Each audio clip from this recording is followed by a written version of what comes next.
should we discredit what a player does for an entire regular season just based off a playoff series? Because people have done that with Porzingis, Julius Randle. You did it with RJ Barrett, even though he's 20 years old. OG, boy stinks. My Riv right here, he's not a believer in RJ Barrett because of a bad playoff series, even though he's all right. You're exaggerating. 21 years old. You're exaggerating. I didn't say and I he's wasn't shown a ton of promise. But regardless, we've seen that with Kristaps Porzingis, Julius Randle, Ben Simmons, Rudy Gobert. So should we just discredit what they do in the regular season if they have a bad playoff series? Because that seems to be what a lot of people are doing right now. And I forgot to mention Paul George and Jimmy Butler as well.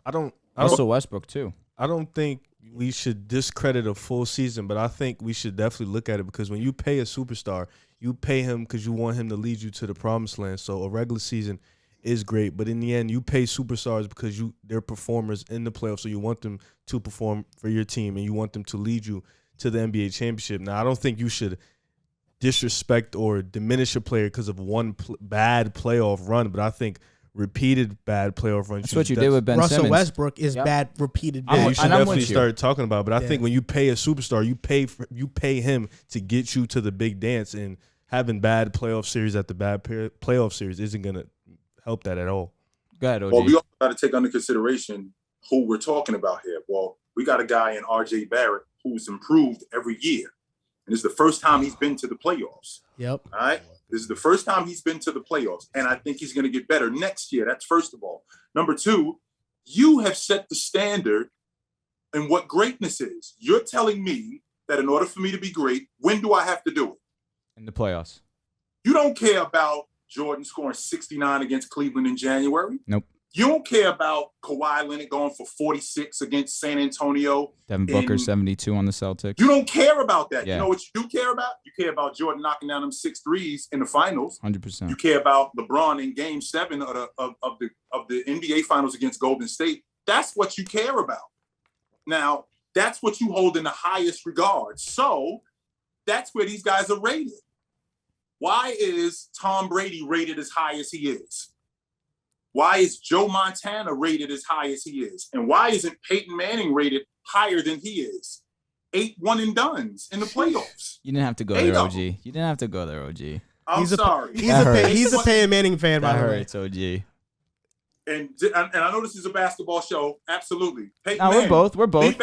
The best pure passer that I've ever seen. I agree. 3-step drop, 5-step drop. There he is. Hit him. He's the best that I've ever seen. And the smartest, But in my opinion.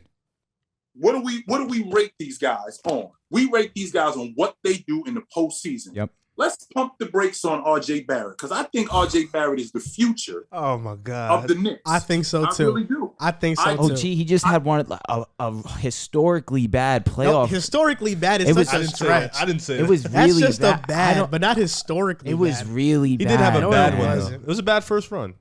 It's like, did he have a Absolutely. single good game? And we don't talk enough about how much pressure it is to play in Very Madison true. Square Very Garden true. with that But you crowd. could say the same thing with Trae Young on the road. No, I agree, but look, Trae Young has different makeup than RJ. Trae Young is different. But the way you My talk first about year it, this is my first trip to the playoffs, and it's my second year out of college. but It's Trae not like Young I've been pretty in the similar. league 8 years. This is my second year out of college, and it's my first trip to the playoffs. This Never is done Trae, this before. This is Trae Young's first run at the playoffs, and it's his third year in the playoffs. And Now, I want. not to mention, what's the standard in New York?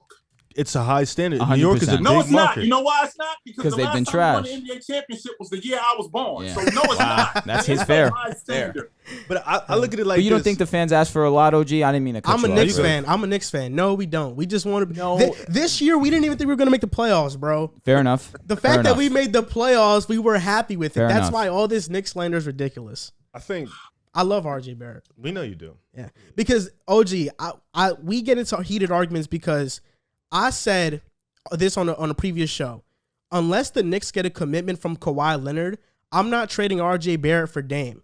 I don't think a duo of Dame and Randall can go far. I'm not trading RJ and picks for Dame because I think that's Carmelo 2.0, and that we might even have a worse run than that with just Dame and Randall. That's why, but he disagreed. He thought that you trade RJ for Dame because that's Dame, and I said no, because Brooklyn is still there, Milwaukee's still there. they're not going to be a top team in the East, so why trade for Dame? So you were just gonna throw what I said out without any context and just let that is be. Is that not what you said? I said I feel like you should trade for Dame because in the next big market you can attract a superstar there, which is very valid. With Dame being there. I don't think a combination of RJ and Randall is more appealing than Dame being in New York. That's what I said. So what attracted Leonard to the Clippers? Because they wasn't exactly rolling to the Western Conference Finals. They gave Golden Paul State George. that too. He's told them, listen, you need another superstar if you want me to come along. And he specifically asked for the Paul Clippers George. gave the Golden State Warriors a pretty good series that first year. Yes, So they looked pretty attractive. That team was pretty solid. The bench, the overall players, everything about that team. I understood why Kawhi would want to go there, but he did need another star. That being said, he's not too far off saying that Dame and Randall is more appealing than RJ and Randall after you just saw him in the playoffs. You have to look at the free agent market. You're talking about 2022 offseason. Kawhi is leading in that market. And like KD, Harden, Kyrie, they're not coming into the Knicks because they're already on the Nets. Then you drop off. Like, I don't think a trio of Beal, Dame, and Randall can win. If I'm the Knicks, let's just build our young core. Let's Randall with RJ, quickly Mitch, OB, and our 2 first-round picks we have this season. And hopefully, if it's not at too steep of a price, let's go out and get Lonzo Ball. They're even talking about getting Mike Conley. I just want the Knicks to keep growing with these young players instead of just trading them all away when a Dame trade opportunity comes about. I just don't think that's the way the What Knicks do you mean should at go. too steep of a price? Because Alonzo Ball is exactly what you need as a floor leader. $20 million. He's absolutely what you're looking for. That's number one. Number two, the Knicks are, because the way the landscape is in the NBA today, you can be one player away. None of you guys had Toronto winning the NBA championship when they added Leonard. No I way. did too. I had them going to They the were finals, they were a win bounce 6 away. Oh, you're right. You're right. They were a bounce. I had them going to the finals, but obviously I didn't have them beating a healthy Golden State. You can ask So with JC. I swear So to God, with I had that being Toronto. said, with that being said, Leonard comes to New York. They go to the top of the Eastern Conference with the group that they currently have, with the rim protectors that they have, with the perimeter defenders that they have. Leonard comes to New York. They go to the top of the Eastern Conference. That includes what Brooklyn has. That includes what Milwaukee has. That's because hot, I think the Knicks are one player away. OG, you know what I'm pushing on that. I'm pushing on that, OG. I'm pushing on that. That's egregious. OG, you know what I think? You can push on it, absolutely. I think that because Leonard showed me that he can be the difference. He doesn't have to be the best player. He could just be the difference. And OG, he showed me that in Toronto. What about One last thing year? you're missing. And last year against Denver, where he needed to be the guy, 3-1 up, he had 3 chances to put him away. Everybody has they a were bad leading. moment. They were leading by double digits in each of those games, and he went ghost in each of those fourth quarters. This is a guy who we've seen. Okay, and what did he do against Dallas in Game 6? 40 points. Question: What did Be he honest do with against yourself. Utah? Is he supposed to at win, home? Is he supposed to win that series against Dallas? Okay, but everybody has a bad moment. Obviously. Your GOAT LeBron has had bad moments. Steph Curry has had bad moments. Kevin Durant has he's had bad one moments. bad moment in 2011. And everybody's had a bad moment. Kawhi bounced back this year with a phenomenal performance in Dallas. Very true. Game 6, and then he bounced off with Utah when he went back-to-back games with 30 points at home in LA. But don't you think down it speaks 0-2. volumes that the fact that the Clippers were still able to win that series against the Jazz even after Kawhi went out? Yeah, of course. If he doesn't get hurt, They're in the where are the finals. Clippers? In the NBA Finals, OG, and That's all I want to make I'm sure not I'm saying clear. you're wrong there, but the fact that they were still able to compete against the Sun teams that's looking pretty dominant right now, they were still able to compete against them and were able to overcome a 26-point deficit in Utah without the best player. Just shows me that the Clippers are a little bit better than we give them credit for. OG, I push back a little on the Knicks are a player away because of this reason. Toronto, before they got Kawhi, they were at the top of the East year after year. They traded away DeRozan and Jakob Poeltl for Kawhi, which was a steal. And people forget about this, but they also got Danny Green, who was huge in that championship run as well. They were literally a player away. I mean, when you look at their roster in hindsight, they were stacked. I don't think the Knicks are that. But if the Knicks this offseason can get Kawhi and maybe Kyle Lowry comes at a discount or maybe Mike Conley, now I think we're talking. Now I think we're talking. Don't leave out the fact that the boogeyman was gone. So that helped. Yeah, LeBron. Yeah. Mm-hmm. We can't leave that out. That helped. Well, the same thing is going on now in the East. So Durant's going to be back next season, but he's going in the year 15. Mm-hmm. We already seen who James Harden is in the playoffs when he goes deep into the playoffs. We've seen who this guy is. 100%. We know who he is. Same thing with Irv. We know who Irv is, but can he hold up?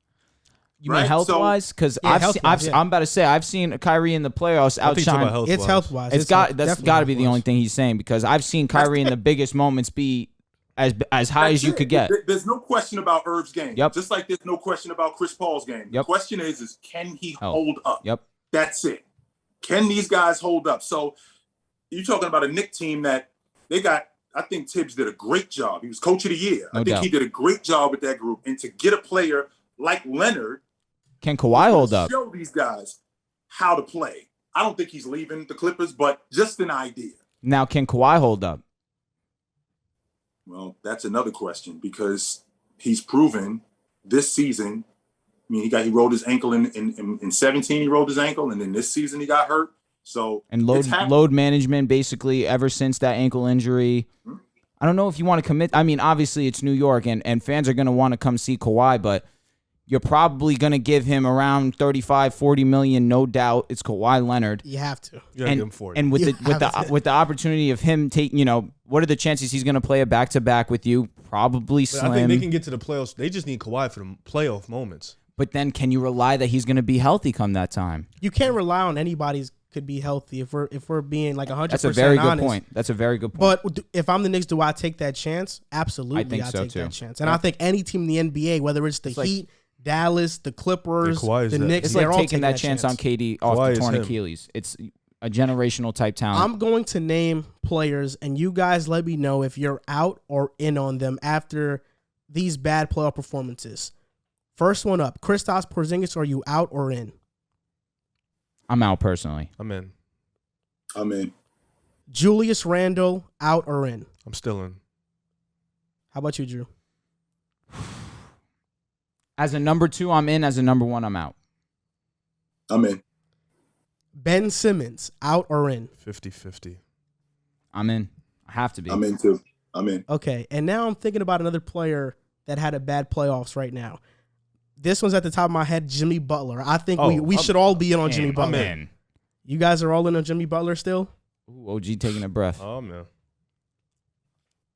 I'm in. You have me scared for a little bit. I will say I understand where he's coming from, because his offensive game is kind of limited. This is one of the biggest names, and he gets hated on Twitter so much. In or out on Rudy Gobert? I'm in. This is also tough because his offensive game is so limited. I'm going to say in because his defense is way too good to be out. But what do you in terms of his offensive game? What are you looking for from Rudy Gobert? It's is just it the contract? Is it the contract that's screwing you up? Or what is it? It's 100%. It's 100% the contract, because you have to give him that money. He's all NBA player. He's all defensive NBA, all defense player, defensive player of the year. However many times in his career already. Mm-hmm. I understand the money he's getting because he has the accolades. It's just that skill set offensively is so limited, and it's not as if he's a super aggressive down low. He's not. Rudy Gobert, are you out or in on him? Oh, I'm in on Rudy. Okay. All day. And just to let you guys know, on Ben Simmons, I'm 50-50. On Kristaps, I'm out on Kristaps. I am out on Kristaps. Randall, of course, I'm in. I'm a Knicks fan, but more as a second option. Okay, fair enough. Jimmy Butler, I'm in, and Rudy Gobert, I'm still in.